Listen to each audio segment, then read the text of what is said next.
Hello ನಮಸ್ಕಾರ ಎಲ್ರಿಗೂ. ನಾನು ಮೈಸೂರಿಂದ ಶ್ರುತಿ. ಮತ್ತೊಂದು ಹೊಸ ವಿಡಿಯೋ ಜೊತೆ. ಇವತ್ತಿನ ವಿಡಿಯೋ ಟಾಪಿಕ್ ಏನಂತಂದರೆ, KSIC ಮೈಸೂರು ಸಿಲ್ಕ್ ಸ್ಯಾರಿಗಳನ್ನ ಪರ್ಚೇಸ್ ಮಾಡುವಾಗ ಅವುಗಳ ಪ್ರಮೋಷನ್ನ ನಾವು ನೋಡುವಾಗ ನಮ್ಮ ಮನಸ್ಸಿನ ಮೇಲೆ ಅದು ಪರಿಣಾಮ ಬೀರ್ತಾ ಇದೆಯಾ ಅಂತ, ಅಂದರೆ ಸೈಕಲಾಜಿಕಲಿ ನಮಗೆ ಅದು ಎಫೆಕ್ಟ್ ಮಾಡ್ತಾ ಇದೆಯಾ ಅಂತ. ಒಳ್ಳೆ ರೀತಿಯಲ್ಲಾಗಿರ್ಬೋದು, ಕೆಟ್ಟ ರೀತಿಯಲ್ಲಾಗಿರ್ಬೋದು, ಎರಡೂ ಆಗಿರ್ಬೋದು. ಅದ್ರ ಬಗ್ಗೆ ನಾನು ಇವಾಗ ಇವತ್ತಿನ ವಿಡಿಯೋದಲ್ಲಿ ಡಿಸ್ಕಸ್ ಮಾಡ್ತೀನಿ. ಏನಾಗಿದೆ ಅಂತಂದರೆ, ತುಂಬ ವರ್ಷಗಳಿಂದ 30, 40, 50 ವರ್ಷಗಳಿಂದನೂ KSIC ಸ್ಯಾರಿಗಳನ್ನ ಪರ್ಚೇಸ್ ಮಾಡೋರಿದ್ದಾರೆ. ತುಂಬ ಜನ ವಿಡಿಯೋ ನೋಡ್ತಾ ಇದ್ದರೆ ಅವರು ಕಮೆಂಟಲ್ಲಿ ಹೇಳ್ಬೋದು. ಏನಾಗುತ್ತೆ ಅಂದರೆ, ನಾವು ಮೊದಲೆಲ್ಲ KSIC ಸ್ಯಾರಿಗಳನ್ನ ತೊಗೊಳಕ್ಕೆ ಹೋಗುವಾಗ ನಾರ್ಮಲಾಗೆ ಬೇರೆ ಸೀರೆಗಳನ್ನ ನಾವು ಹೇಗೆ ತೊಗೊಳ್ತೀವೋ ಅದೇ ರೀತಿ ನಾರ್ಮಲ್ ಮನಸ್ಥಿತಿಯಲ್ಲೇ ಹೋಗ್ತಾ ಇದ್ವಿ. ಸೀರೆಗಳನ್ನ ಪರ್ಚೇಸ್ ಮಾಡ್ತಾಯಿದ್ವಿ. ಅಂಗಡಿಯಲ್ಲಿ ಖಾಲಿ ಇರ್ತಾಯಿತ್ತು, ಎಲ್ಲ ಸೀರೆಗಳು ಇರ್ತಾಯಿತ್ತು. ತುಂಬ ಬಣ್ಣಗಳ ಆಪ್ಷನ್ಗಳಿಲ್ಲ ಅಂದರೂ ಇರೋದ್ರಲ್ಲಿ ಒಂದು ನಮ್ಮ ಮನೆ ಫಂಕ್ಷನ್ಗೆ, ನಮ್ಮ ಮನೆಗೆ ಯಾವುದೋ ಒಂದು ಶುಭ ಕಾರ್ಯಕ್ಕೆ ಒಂದು ಒಳ್ಳೆ ರೇಷ್ಮೆ ಸೀರೆ ಬೇಕು ಅನ್ನೋ ಕಾರಣಕ್ಕೆ ಹೋಗಿ ಪರ್ಚೇಸ್ ಮಾಡ್ತಾಯಿದ್ವಿ. ಖುಷಿಯಿಂದ ಅದನ್ನು ತರ್ತಾಯಿದ್ವಿ. ಆಯಿತು, ಅಷ್ಟೇ. ಅದು ತುಂಬ ಏನು ಆ ಎಕ್ಸೈಟ್ಮೆಂಟ್, ಇವಾಗೆಲ್ಲ ಎಲ್ಲ ಬಯಸ್ಗಳೆಲ್ಲ ತೊಗೊಳ್ತಾ ಇದ್ದಾರಲ್ಲ, ಆ ರೀತಿಯ ಎಕ್ಸೈಟ್ಮೆಂಟ್ಗಳು ಯಾವುದನ್ನು ನಾವು ನೋಡಿಲ್ಲ ತುಂಬ ವರ್ಷಗಳಿಂದ. ಆದರೆ ಇತ್ತೀಚೆಗೆ ಏನಾಗಿದೆ, ಈ 6 ವರ್ಷಗಳಿಂದ ಏನಾಗಿದೆ, ತುಂಬ ಜನ ಎಕ್ಸೈಟ್ ಆಗಿ, ಅಂದರೆ ನೀವು ಹೋಗಿ ನೋಡ್ತಾ ಇರ್ತೀರ, ಕ್ಯೂಬಲ್ಲಿ ನಿಂತಿದ್ದಾಗ ನಮ್ಮನ್ನ ಯಾವಾಗ ಒಳಗಡೆ ಬಿಡ್ತಾರೆ ಅಂತ ಇರ್ಬೋದು, ಎಷ್ಟು ಬೇಗ ಎಷ್ಟು ಜನದಿಂದ ನಾವಿದ್ದೀವಿ ಅಂತ ಲೆಕ್ಕ ಮಾಡೋದಿರ್ಬೋದು, ಬೇಗ ನಮ್ಮನ್ನ ಒಳಗಡೆ ಕಳಿಸ್ಬಿಟ್ರೆ ಬೇಗ ಒಳ್ಳೆ ಸೀರೆಗಳು ನಮ್ಗೆ ಸಿಕ್ಬಿಡುತ್ತೆ ಅನ್ನೋದಿರ್ಬೋದು, ಆಮೇಲೆ ಕಲರ್ ಬೇಗ ಬೇಗ ಚೂಸ್ ಮಾಡ್ಕೊಬಿಡ್ಬೇಕು ಅನ್ನೋ ಮನಸ್ಸಿನಲ್ಲಾಗೋ ತಳಮಳಗಳಿರ್ಬೋದು, ಮತ್ತು ಬೇಗ ಬಿಟ್ಟರೆ ಅವರು ಒಂದು 4 ಜನನ ಕರ್ಕೊಂಡೋಗಿ ಜೊತೆಯಲ್ಲಿ 4 ಥರ ಸೀರೆನ ಪರ್ಚೇಸ್ ಮಾಡೋದು ಅನ್ನೋ ಥರ ಮನಸ್ಥಿತಿ ಇರ್ಬೋದು. ಹೀಗೆ ತುಂಬ ಥರದ ಎಕ್ಸ್ಪೀರಿಯೆನ್ಸ್ಗಳಾಗ್ತಾಯಿದೆ ಇತ್ತೀಚೆಗೆ. ನನ್ನ ಸುತ್ತಮುತ್ತ ನಡೆದಿರುವ ಎಕ್ಸ್ಪೀರಿಯೆನ್ಸ್ಗಳನ್ನೇ ನಾನು ಇಲ್ಲಿ ಇವತ್ತು ನಿಮಗೆ ವಿಡಿಯೋದಲ್ಲಿ ತಿಳಿಸ್ತಾ ಇದ್ದೀನಿ.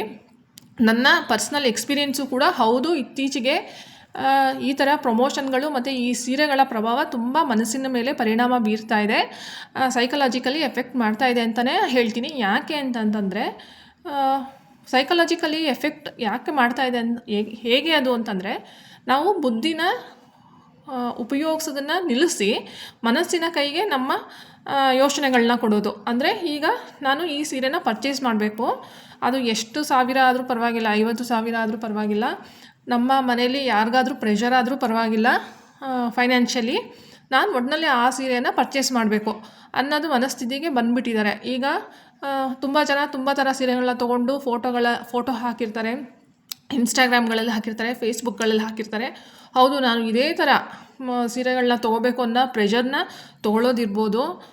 ಈ ಥರ ತುಂಬ ವಿಚಾರಗಳು ನಡೀತಾ ಇದೆ ನಮ್ಮ ಜೀವನದಲ್ಲೂ ಅಷ್ಟೇ. ಬರೀ ಈ ಸೀರೆಗಳ ವಿಚಾರದಲ್ಲೂ ಅಷ್ಟೇ ಅಲ್ಲ, ಯಾವಾಗ ನಾವು ಬುದ್ಧಿನ ಕಮ್ಮಿ ಮಾಡಿಕೊಂಡು ಬುದ್ಧಿಯಿಂದ ಯೋಚನೆ ಮಾಡೋದನ್ನು ಕಮ್ಮಿ ಮಾಡಿ ಯಾವಾಗ ನಾವು ನಮ್ಮ ಮನಸ್ಸಿನ ಕೈಗೆ ನಮ್ಮ ಯೋಚನೆಗಳನ್ನು ಕೊಡ್ತೀವೋ, ನಿರ್ಧಾರಗಳನ್ನ ತೊಗೊಳ್ತೀವೋ, ಆವಾಗ ತುಂಬ ಎಡ್ವಟ್ಟುಗಳಾಗುತ್ತೆ. ನಾವು ಬುದ್ಧಿಯಿಂದ ಯೋಚನೆ ಮಾಡೇ ನಮ್ಮ ಕೆಲಸ ಕಾರ್ಯಗಳನ್ನ ಮಾಡ್ಕೊಳ್ಳೋದು ತುಂಬ ಒಳ್ಳೆಯದು. ಯಾಕೆ ನಾನು ಇದನ್ನೆಲ್ಲ ಎಕ್ಸ್ಪ್ಲೇನ್ ಮಾಡ್ತಾ ಇದ್ದೀನಿ ಅಂತಂದರೆ, ಒಂದು ಚಿಕ್ಕದು ಇನ್ಸಿಡೆಂಟ್ ಹೇಳಿಬಿಡ್ತೀನಿ. ನನ್ನ ಫ್ರೆಂಡು ಶೇರ್ ಮಾಡಿದ್ದು. ಅವರು ಒಂದು ಸೀರೆನ ತೊಗೊಂಡಿದ್ರಂತೆ ಅವರ ಸೊಸೆಗೋಸ್ಕರ, ಮತ್ತು ಇನ್ನೊಂದು ಸೀರೆ ಬೇಕಾಗಿತ್ತು. ಅದಕ್ಕೆ ನೆಕ್ಸ್ಟ್ ವೀಕು ಸಿಕ್ಕಿರಲಿಲ್ಲ ಅಂತ ಹೋಗಿದ್ರು. ಅವ್ರಿಗೊಂದು ಕಾಂಟ್ರಾಸ್ಟ್ ಸೀರೆ ಸಿಕ್ಕಿತ್ತಂತೆ.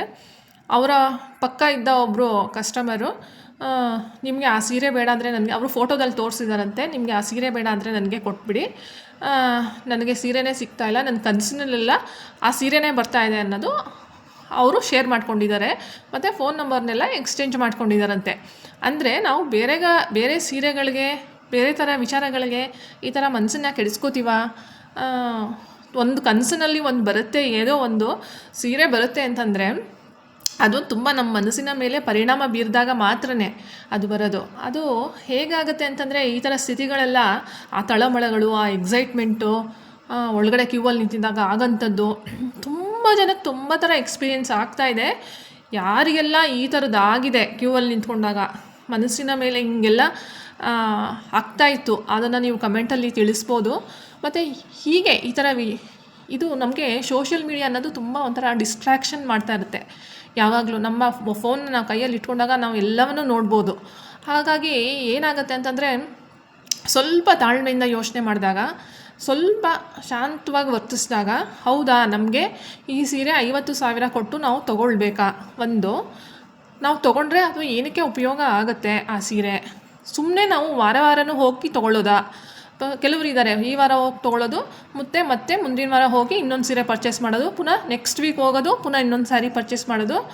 ಈ ಥರದ್ದೆಲ್ಲ ನಾವು ನೋಡ್ತಾ ಇದ್ದೀವಿ ಇತ್ತೀಚೆಗೆ ಅಲ್ವಾ ಸೋಷಿಯಲ್ ಮೀಡಿಯಾದಲ್ಲಿ.